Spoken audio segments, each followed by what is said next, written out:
If you are here, I assume it's because you are a busy Christian mom who deeply desires to help your children learn their mother tongue. You want them to feel proud to be who they are. You want them to feel like they are part of their community. You want them to be excited to have conversations in their mother tongue with family and beyond. And ultimately, you want them to have access to that rare traditional knowledge that will support them to create niche services that AI can't replace and become self-sufficient for generations to come and ultimately fulfill their God-given purpose. This is a big vision, and I totally get it because I have been where you are. Over the last 6 years, that is the vision that I have created with my 3 children, ages 9, 3 and 2, who speak Ruchiga, Rutoro and Luganda as well as English. And not only that, I've helped dozens of other moms do the exact same thing, and I'm going to be sharing some of their stories in this video. And what I have seen is that being able to support our children to learn their mother tongue in the way that empowers them to create these big future possibilities we can sense, it requires a different type of learning from what I call the compartmentalized learning that we've become used to, where we are using pre-existing language learning guides and lesson plans that are fixed but disconnected from our children's everyday lives. What we need to do is make a shift into what I call real life learning, where we are helping our children learn their mother tongue by weaving it through the people and the experiences that are already present in their everyday lives in a way that honors our current season and our physical energy. When you make this shift from compartmentalized learning to real life learning, your children's mother tongue goes from being just another item on your to-do list that drains you to becoming a natural part of your everyday life that brings you joy, brings you fulfillment. But this is the shift that we need to make. You're not lazy or lacking discipline. You've just not had the right system. So in this video, I'm going to share with you the 4-step process that I teach that has helped dozens of moms just like you to create a mother tongue learning rhythm that they're able to consistently stick with, even with everything else that's going on in their lives, so that they can pass their children's mother tongue on to the next generation. Like my client Julie, who went from a cycle of teaching her children Luganda consistently for about a week or 2, and then going a whole month without any Luganda lessons, to being able to speak naturally with her children throughout the day in Luganda and having them speak it as part of their everyday life. And she did this while working and doing her master's degree with no house help. Or my client Hope, who is a homeschooling mom with a full house, who said that she knew that mother tongue was there, she knew that it was important, but she wasn't doing anything about it. She went from that to saying that I have started, and just one word makes me glad. I'm happy. If we've not yet met, hi, my name is Akiki Praise, and I help busy Christian moms who deeply desire to help their children learn their mother tongue, to go from feeling overwhelmed because they have a lot going on right now and they don't know where to start, to feeling confident because they have a clear system to easily help their children start speaking their mother tongue straight away, deeply appreciating it and wanting to pass it on to the next generation, without needing to have more time or to speak the language well or even at all. If this is something you're excited about and you'd love to go deeper, I have a free event coming up called the Unlock Your Children's Mother Tongue Experience, where we'll be making the shift that you need to make as a busy Christian mom to help your children start speaking their mother tongue straight away. Type Amen in the comments down below and we'll send you that link to save your seat. Let's get into the video. Let me know if this sounds familiar. You decide that you're going to start teaching your children their mother tongue, and then you make a plan to get started. It works for some time,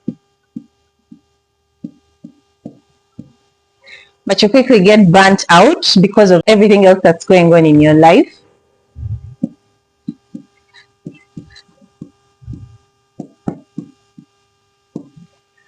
and then you just stop the whole process completely.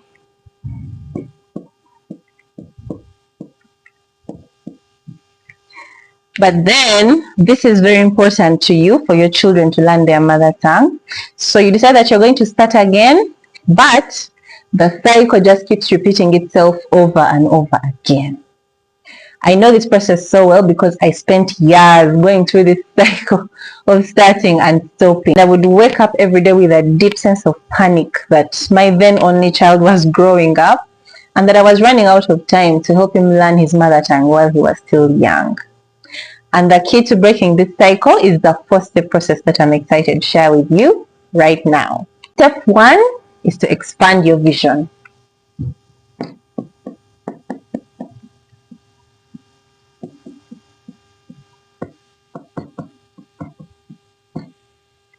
I know you're thinking, Akiki, I have enough going on in my life as it is. What do you mean expand? And let me explain. If you've gotten this far in the video, you're not just here to help your child learn more vocabulary in their mother tongue or have perfect grammar. While those things are important, you're here for a much bigger reason.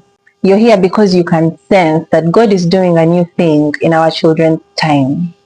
You can sense that the knowledge and the wisdom that's held within your children's mother tongue is going to support them to create much bigger opportunities than we've experienced in our generation, even though you're not yet sure exactly what those opportunities are going to look like. You're sensing this new season because you've been appointed for such a time as this, and God has put a vision in your heart about how your vision is going to come to pass in your children's lives.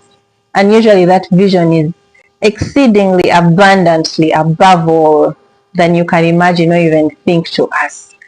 That's what I mean by expand. It's to see that much bigger vision that God has placed in your heart about this area of your children's lives. That's it. You need to let go of your own understanding. The reason we've been stuck in that cycle of starting and stopping is because we've been trying to fulfill this divine assignment with our own understanding.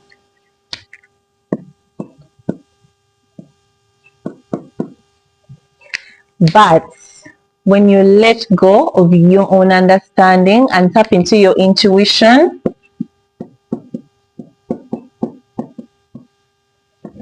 you feel renewed, you feel energized, and you gain clarity on exactly how to create this vision in the way that feels most natural to you.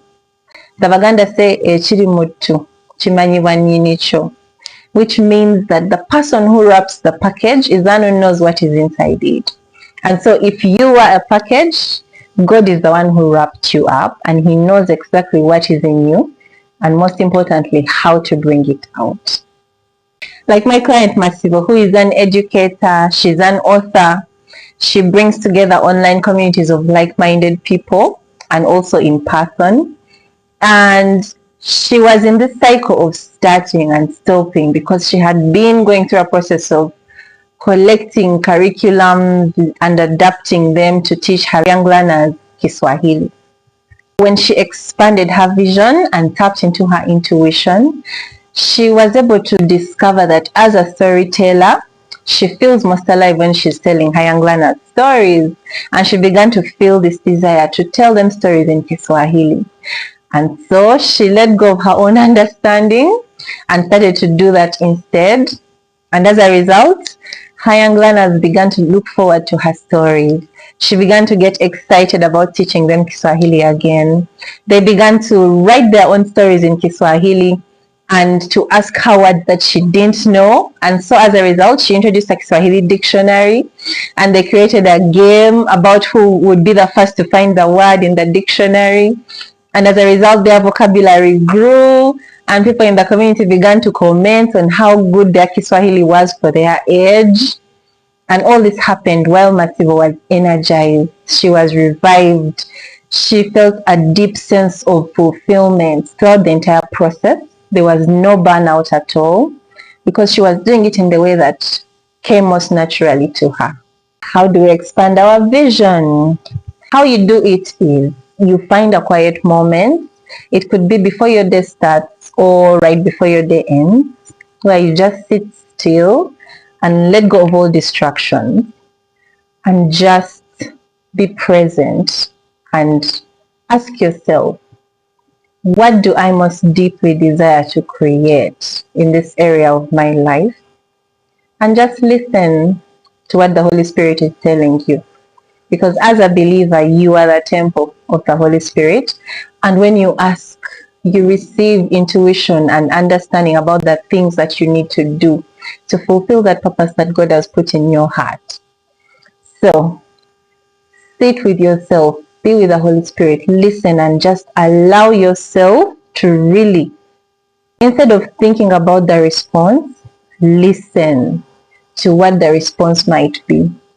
Allow yourself to see what it looks like, to hear what it sounds like, your vision, to imagine what it might feel like if there was a texture you could touch, and to feel what it makes you feel like inside. Really go in and experience it and start to see it.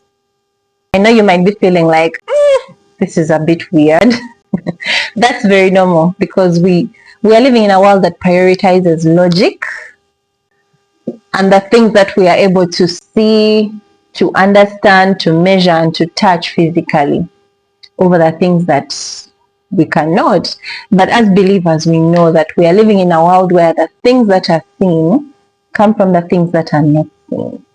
And God has placed eternity in our hearts, and this is how we tap into it and see glimpses of the mind of God for our lives in this area of our lives.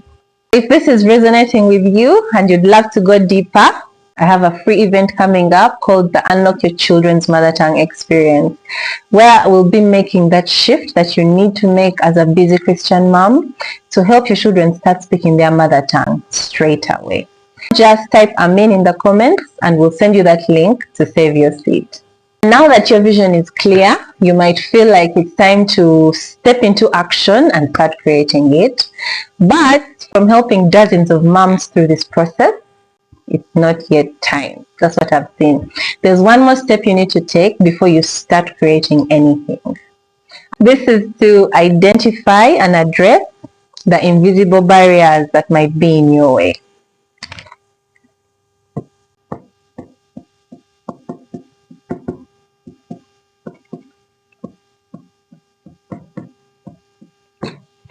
If you've been on a personal growth journey for a while, you've most likely had this idea of limiting beliefs. And these are beliefs that we have about the things that we most deeply desire to create that apparently hold us back.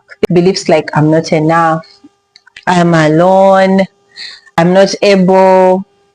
And what the personal growth industry has led us to believe is that these beliefs are the things that are in our way to creating the life that we desire. But at the risk of sounding controversial, I'm here to bust that myth today and let you know that this is not true. While we may have limiting beliefs that we have in these areas, fundamentally they are not the problem. They are just a symptom of a much larger problem, which is cultural barriers. Limiting beliefs.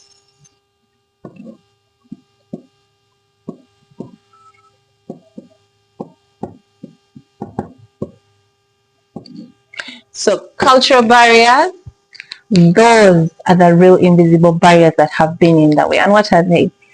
They are these larger contexts that the limiting beliefs arise out of. The ways that we've been socialized to behave in society, and spoken agreements that we've made with each other about what is or isn't acceptable. And these are the larger contexts that seep through into our family experience, into our smaller social circles, where they are reinforced. And in order to cope with those contexts, this is where the limiting beliefs arise, so that we are able to make sense of a world in which, for example, women are judged more harshly for failing than men. And so in a world like that, women do not start anything until they are very sure that they are ready. Studies show that women need to be 85% prepared before they start anything, compared to 15% for men is how much they need to be prepared. In a world like that, it's easy to believe that we have to do everything perfectly. We cannot make mistakes.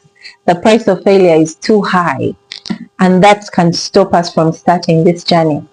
Or in a world where women are praised, especially moms, for being busy as an indicator of being hardworking, or putting everyone else first as an indicator of being loving, it's easy for us to start to believe that other people's needs and expectations are more important than our own.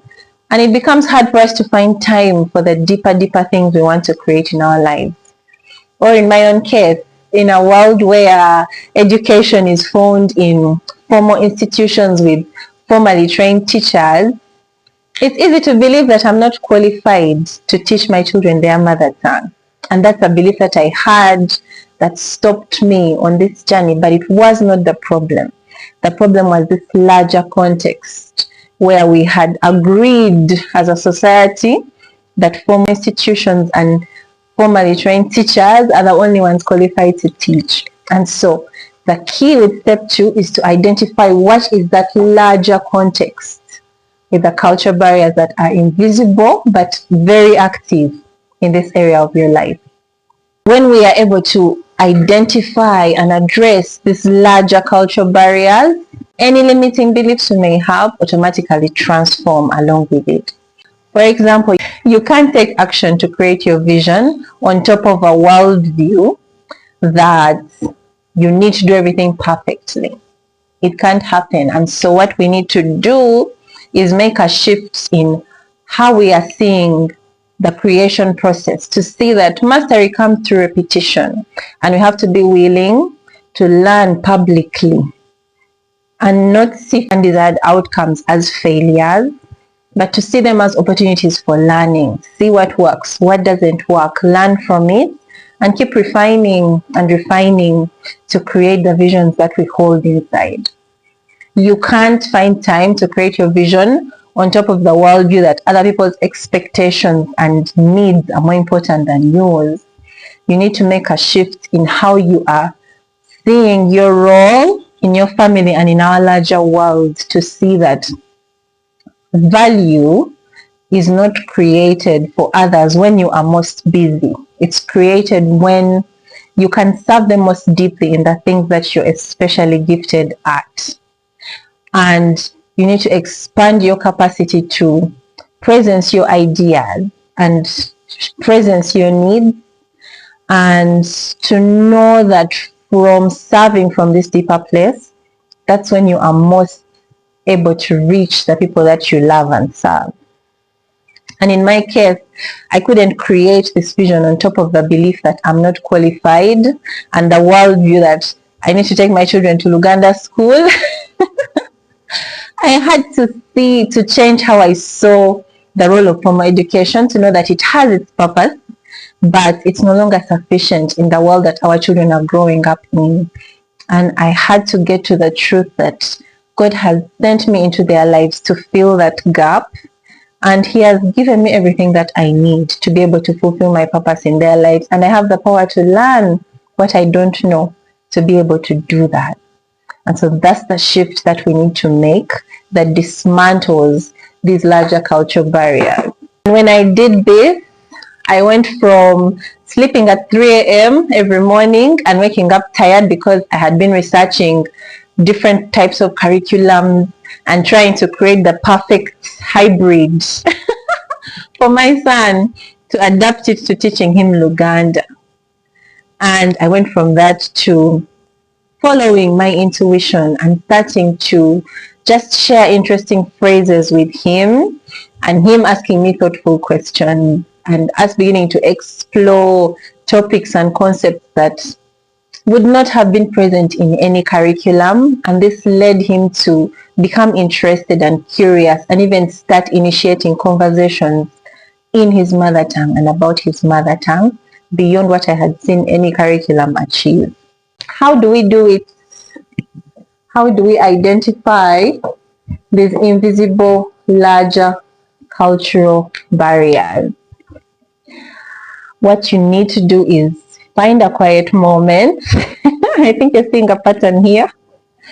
And just let go of all distractions and ask yourself 3 questions.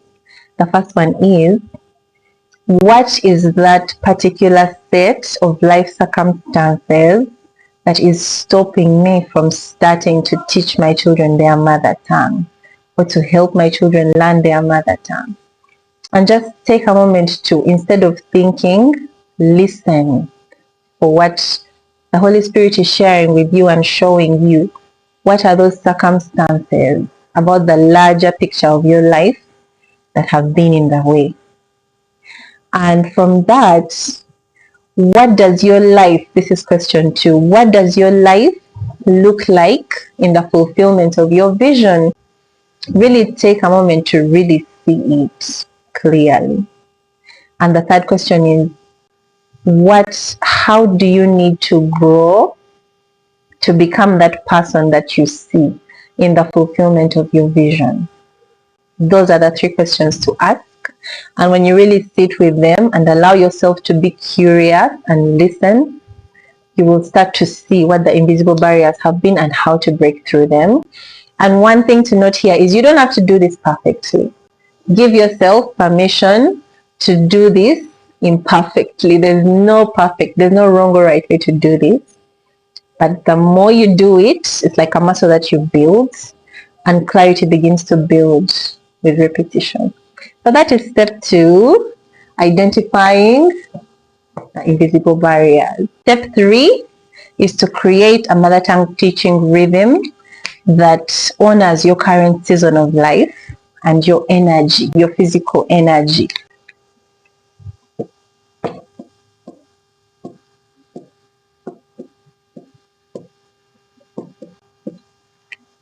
Let me know if this sounds familiar. You wake up one day and you're full of energy, you're excited about the day, you have big ideas, you're happy to talk to everyone you meet, and life is just good. And then the very same day next week, you wake up and you don't want to face the world, everything feels overwhelming, and you just wish you could stay in bed. Whether we know it or not, every woman of childbearing age goes through this cycle every month. I think you know where I'm going with this. The personal growth industry has led us to believe that being consistent means you need to do the same things every single day, you need to follow the same routine every single day, but that is just not practical for women. Because for most of modern medical history, the things that we know about the physical body and how it works have been developed based on studies of the male body. And they've been assumed to also apply to the female body. But the truth is that our bodies are very different. The male body runs on a 24-hour cycle called the circadian rhythm. And the female body runs on a 28-day cycle called the infradian rhythm. These are cycles that our bodies move through which our energy rises and falls throughout the day for men and throughout the month for women. They determine when we are most primed to do certain activities and not other activities. And it's key for us to know this so that we can mold our teaching plan to our 28-day cycle, and I'm going to show you how. But this is why men can stick to the same routine every day for years, and most women find it hard to stay consistent with the same routine for even a month. I know you're probably thinking, Akik, what does my period have to do with helping my children learn their mother tongue? I know we don't talk about this a lot, but stick with me because this is going to change your life. Our cycle is not just about bleeding and resting from bleeding and then bleeding again and resting from bleeding. No. It's an amazing body clock that has predictable windows of clarity, energy, focus, inspiration, and even reflection and rest. And when you align your mother tongue teaching journey with how this infradian rhythm flows through the month, then you become consistent and productive month to month, even during windows of rest. And so that is what this process looks like. And it's a process called psychothinking, this aligning your infradian rhythm with other areas of your life. And it's based on new research that's coming out about how the female body works. So how do we do it? Before we go into how it works, I'll be honest. When I first heard of psychothinking, I thought it was just some passing social media trend until towards the end of last year, 2025, I felt completely burnt out and I just had to pause and really pay attention to it. I felt overwhelmed by plans that I had been excited by just 2 weeks before. I had no energy. I didn't know what to, I literally couldn't take the next step. I was impatient with my children and just moody. I just wanted to be alone and cry for reasons that I couldn't explain. And so I literally just had to slow down and just give this a try. And what happened as a result is that I discovered the times of the month that I had the most clarity, the most energy, the most inspiration, the most drive, and as well as the times when I was more primed to reflect and the times when I needed the most rest. And for the first time in maybe years, I had some deep, guilt-free rest. I actually rested and I had my best mother tongue teaching ideas. Implementing them was easy and it was just a very smooth process. And most of all, I discovered a rhythm which I could use to take my ideas from start to finish throughout the month and build on them the next month. All this was without burning out. How do we leverage our infradian rhythm to create this mother tongue teaching process that is smooth and that doesn't burn us out? So what it looks like is we layer it into what is called the teaching, facilitating, assisting process. And I'm going to share what this is.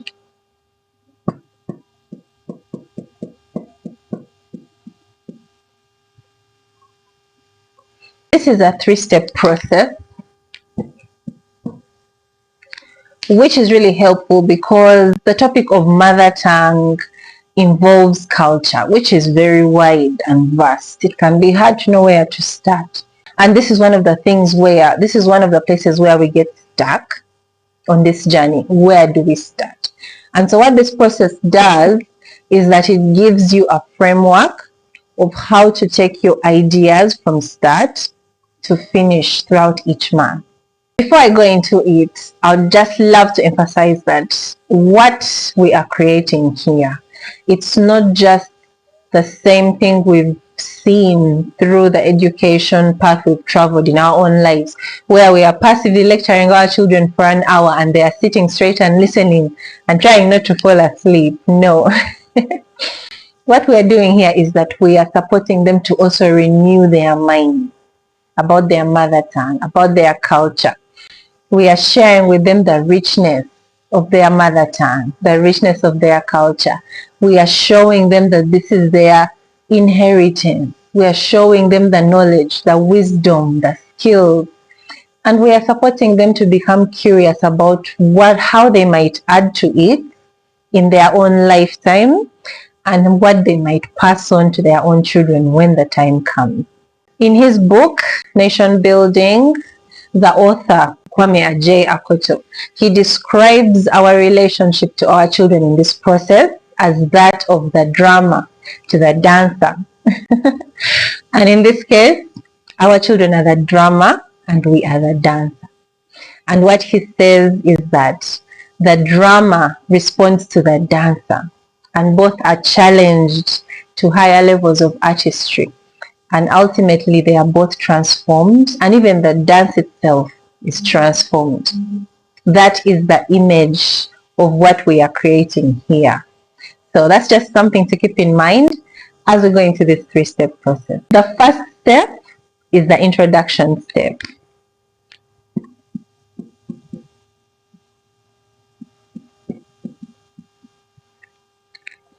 So this introduction step is where we are introducing a concept to our children from their mother tongue, from their culture. It could be accompanied by a skill or not. Let's take an example of the concept of greeting.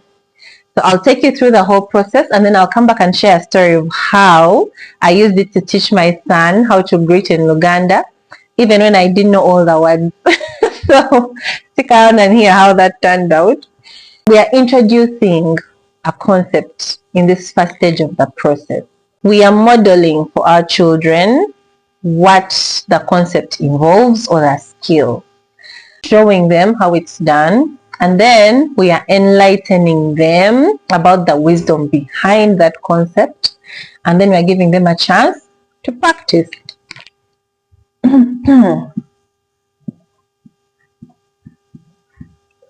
That stands for model, enlighten, practice. The goal here is for them, as we model a skill, to learn the skill for themselves, as we enlighten them to understand the wisdom behind it, and as we support them to practice it, for them to be able to apply it in their everyday lives.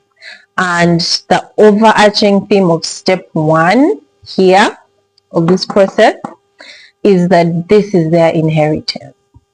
This is not just a language, it is a storehouse of the thoughts and ideas and principles that their fathers and mothers have discovered and developed over generations, and they get to inherit it and build onto it in their own lifetime and pass it on.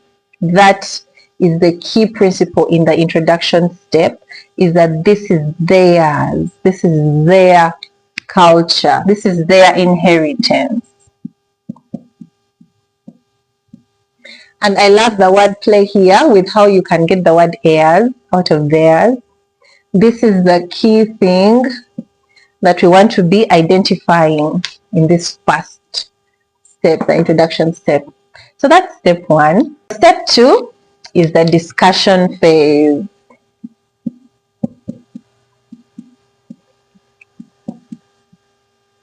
Again, we are not just authoritatively teaching our children these things and them just passively being lectured. No.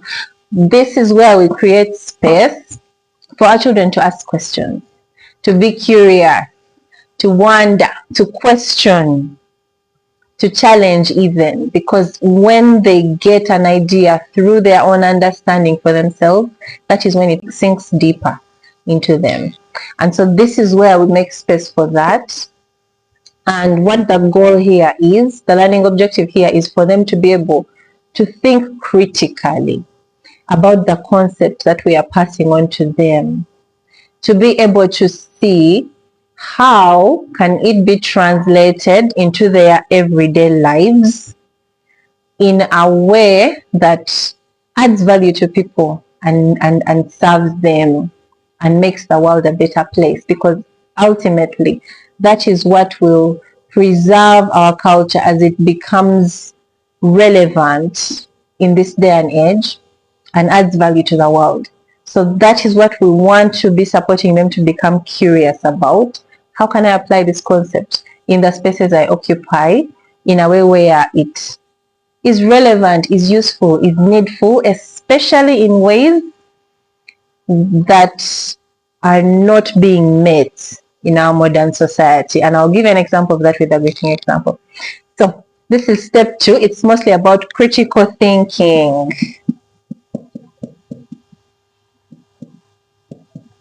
You get the idea. So step 3 is the creation step.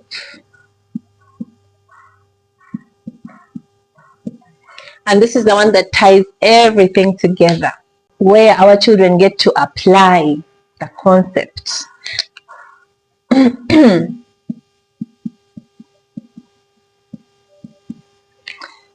So what we want to be doing in this step is to support them to, after understanding the concept for themselves and discovering how they can translate it to their own everyday life, to be able to identify and even seize or create opportunities to practice this in their real lives. This is where they begin to create and express this in their external lives. That is the key thing here. And again, we want to support them to be curious about how they can do it in a way that brings something different, something rich, something missing, something needed to the lives of the people around them. So that is step 3.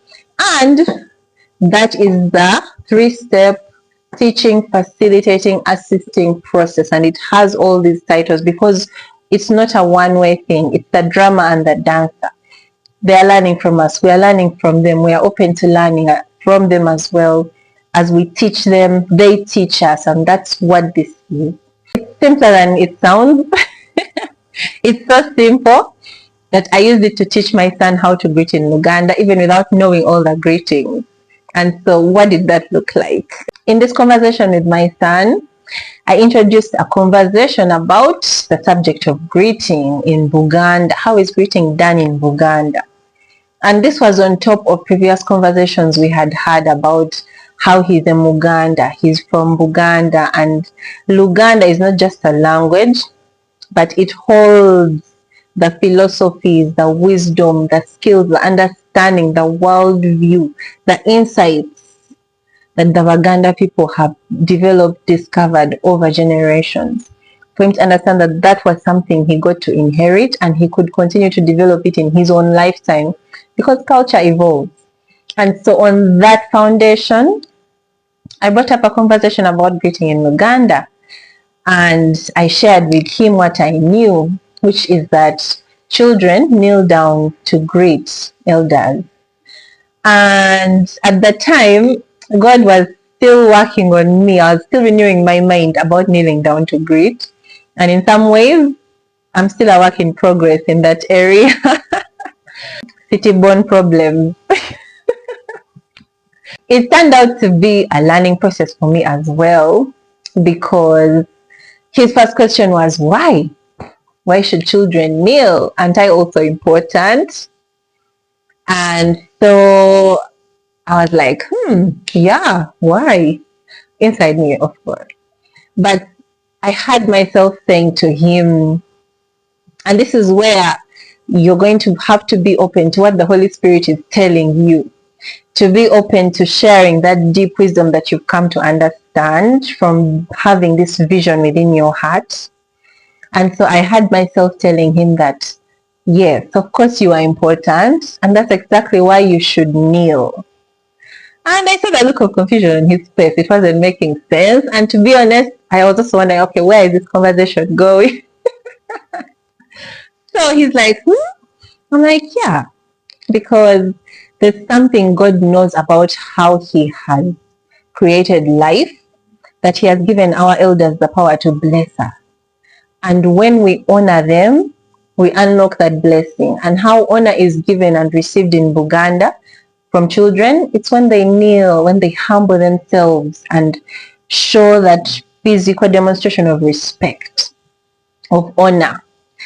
And how that blessing is passed on is through what our elders say about us, what they speak over us, how they become open to sharing their wisdom with us, the insights we gain, which is why scripture tells us, honor your father and mother, and you shall have long life in the land that I'm blessing you with. So that is why you should kneel, because you are important and they're carrying a blessing for you, and that's how you unlock it. And I was like, oh, okay, I didn't know that as well. This is where the Holy Spirit will start to create a new thing. This was the discussion phase, asking questions, discovering how do we bring our culture into a context where it can continue to give value to the people around us so that it remains relevant. He understood it, and I also understood it. And so we went on to the creation phase, which is to apply. And so the questions continued. What if I'm greeting someone who doesn't speak Luganda, or who's not a Muganda? Should I kneel? What if he says tof kamira? Because that has happened before. What should I do? What if it's in a place where they feel like kneeling is demeaning to the other person? What should I do? Sometimes the answers were not clear, and that's the thing about this process. It's very emergent. It's not about having all the answers. It's about being curious. That's the key with this process. Curiosity is very, very key. It's curiosity about what are the ways in which I can translate the essence of this principle of honor in the concept of greeting to the different contexts I occupy. And it ended up boiling down to things like, if I meet someone who receives honor in the way that it's given in Buganda, then by all means, kneel down. If you are greeting someone who thinks kneeling down is demeaning to the person who's kneeling, then don't kneel down. If they prefer you to stand straight, stand straight. If they receive honor in a way where you need to speak more formal English, then do that. Don't use slang in that sense. If they set off camera, then wemenyemu. Don't stand like a tree when they receive honor in that way, but they are just being polite by saying off camera.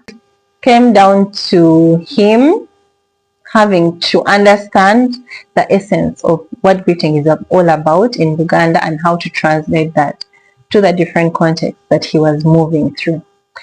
And so that is the teaching, facilitating, assisting process. It's a conversation of exploration and discovery. And so that step one is what we then get and work into, layer into how our infradian rhythm is moving. And so that is the second thing to consider. Infradian rhythm is caused by the predictable rise and fall of different hormones in our bodies as they prepare our body for possible pregnancy each month. And it's made up of 4 phases, and these are them. The first one is the bleeding phase. And this is the phase where our bodies are shedding, the uterus is shedding its lining that it had built up for possible pregnancy, all of which takes a lot of energy, biologically speaking. And so in this phase, we tend to feel more tired, in need of rest, reflective, and just wanting to rest. And so for your mother tongue journey, what this phase supports is really slowing down, reflecting on what the month has been like, tuning into your intuition, because in this phase we are more perceptive. Our discernment is really high. And so this is the perfect phase to be curious about what next month is going to look like. So I'll come back to it after this 3 and tie it back. But the key thing here is reflection. And then next is the follicular phase. So in that phase, our body is getting ready for another possible pregnancy. And so what's called estrogen, our feel-good hormone, is beginning to rise, making us feel like we are excited about life, so that we can possibly move forward to maybe getting pregnant. That's the goal here. What we feel like in this phase is we are excited, we have big ideas, we are willing to start things again. This, for your mother tongue journey, this supports step 1 of the teaching, facilitating, assisting process, which was the introduction step, where you're introducing a concept, because it's a really good place for you to, your energy is high, it's starting to rise again, you're excited to be social and to explore new things. And so this is perfect to blend with the introduction phase. And then phase 3 is the ovulatory phase. This is our fertile phase, where we are at our most vibrant selves. Estrogen is at its peak, with a little bit of testosterone, which is the hormone that's responsible for drive and motivation, to possibly motivate us to go out and get pregnant. So in this phase, we are adventurous, we are excited, we are curious, we want to be seen, we want to be heard. And so this is the best phase to integrate with step 2 of the teaching facilitating assessing process, which is the discussion phase. Because here, our capacity to express ourselves is high. We're able to have those deep conversations with our children, share our ideas with clarity, because in this phase, our clarity is also very, very high. And so here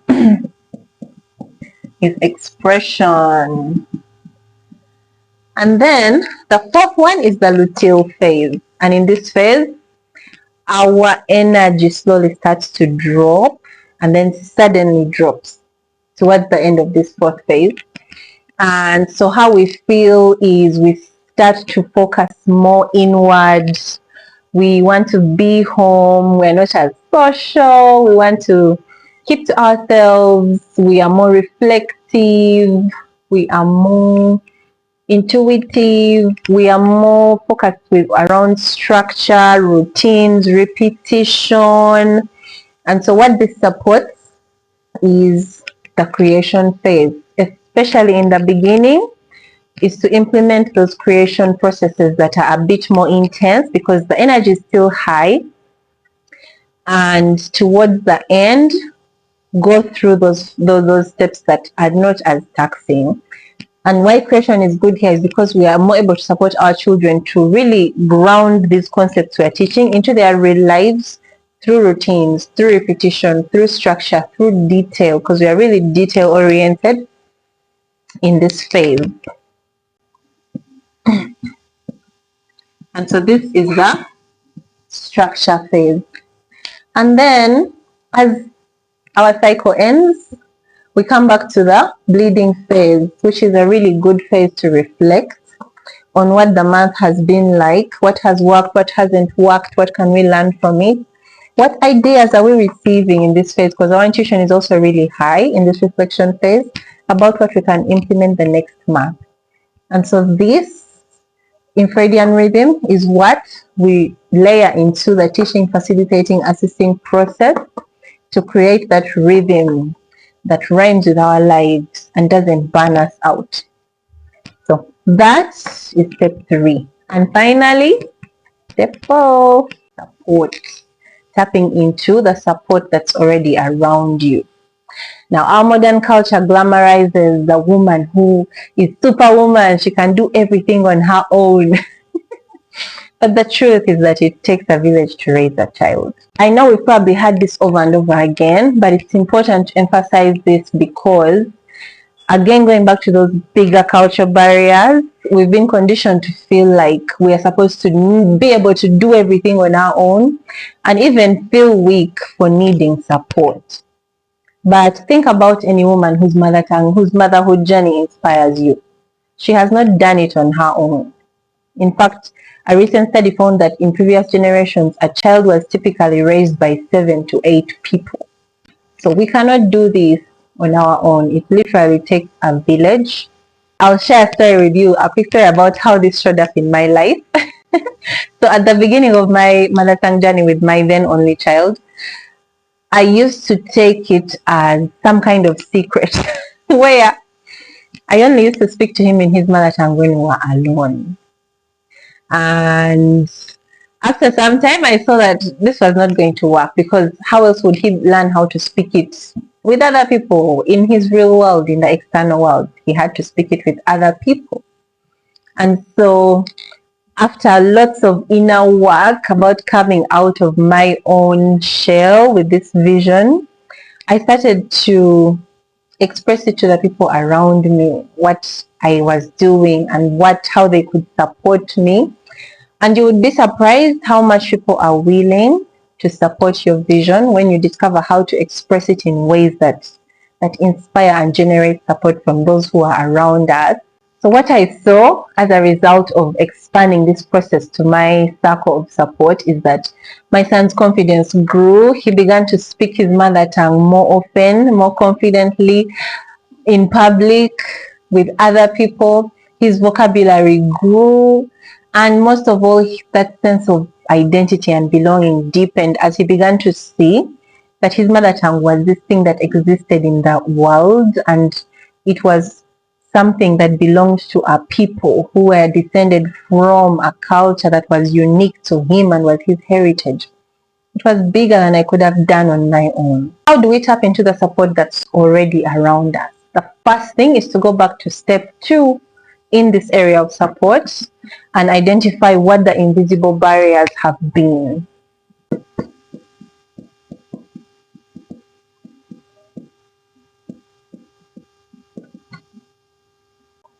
Barriers to receiving support, like you should be able to do it on your own. You're weak for needing support. Is that true? No. What is the different way that we need to show up in order to break through these barriers? To know that we can't do it on our own. It takes a village. The more support we receive, the more powerful we become, because we gain access to resources that we don't have on our own. So that's step 1. Step 2 is to clarify your needs for support.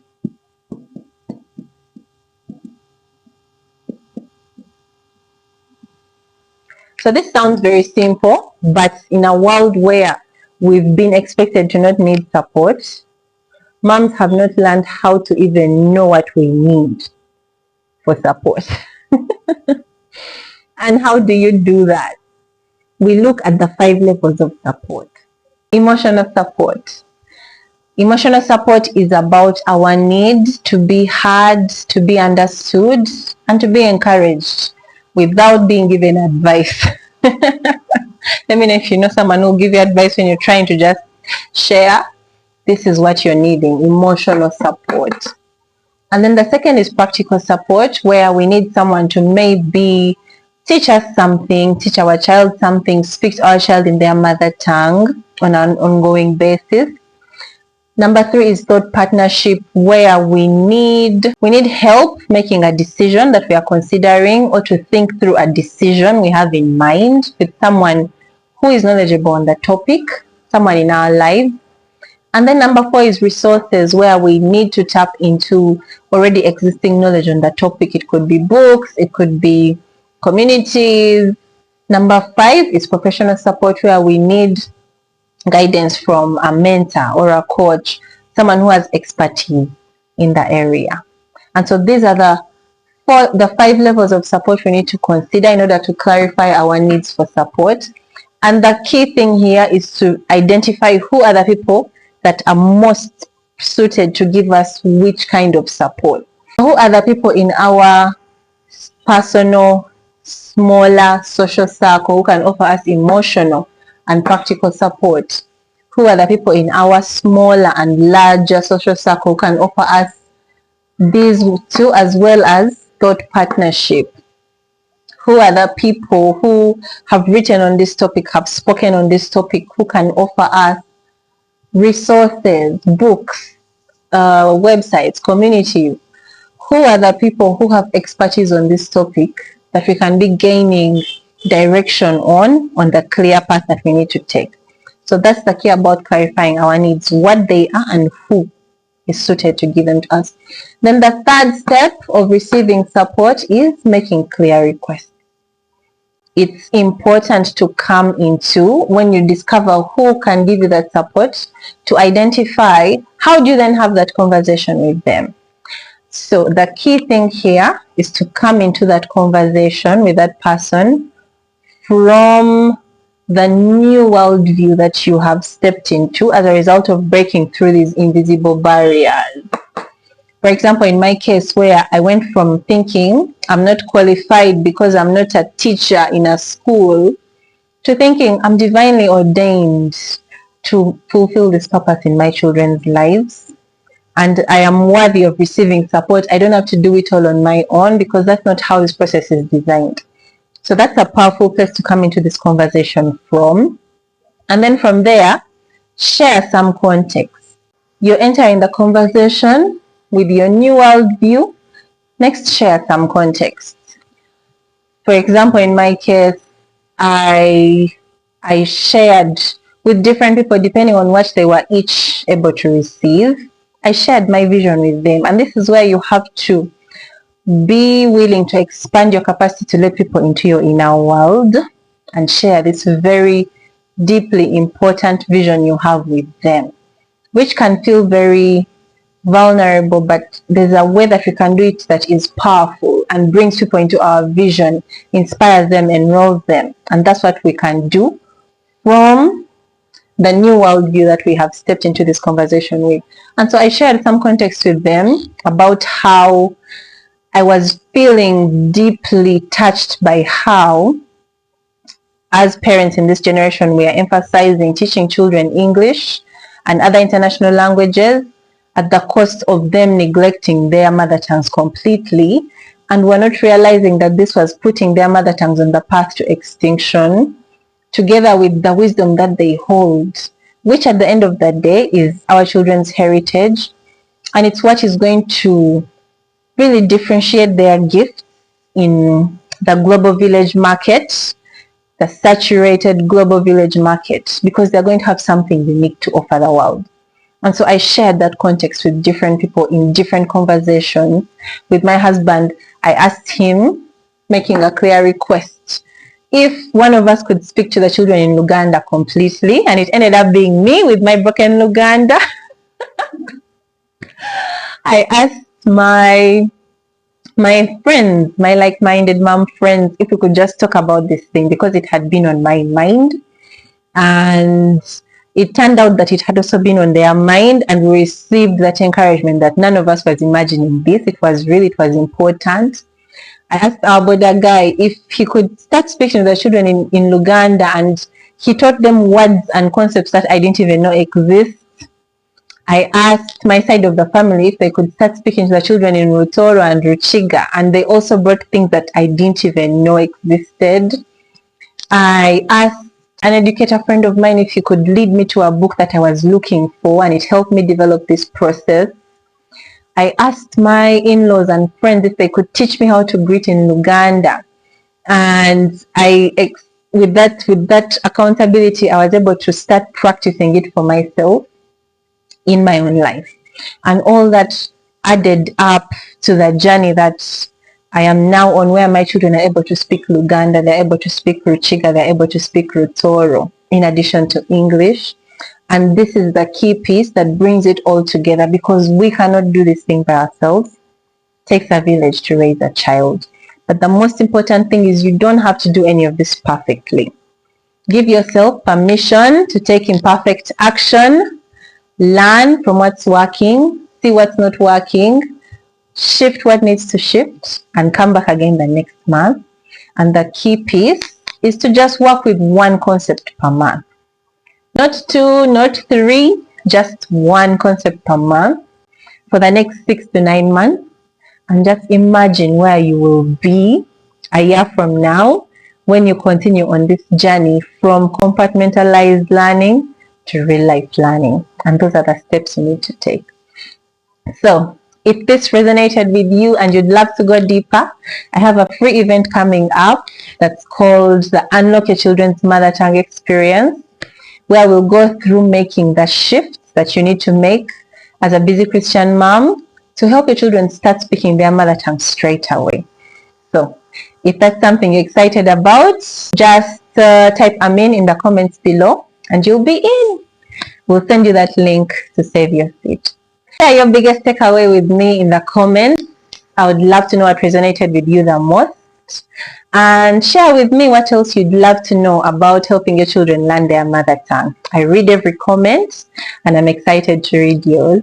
Otherwise, I'm excited to see what you're going to create with this. I'll see you in the next video. Bye.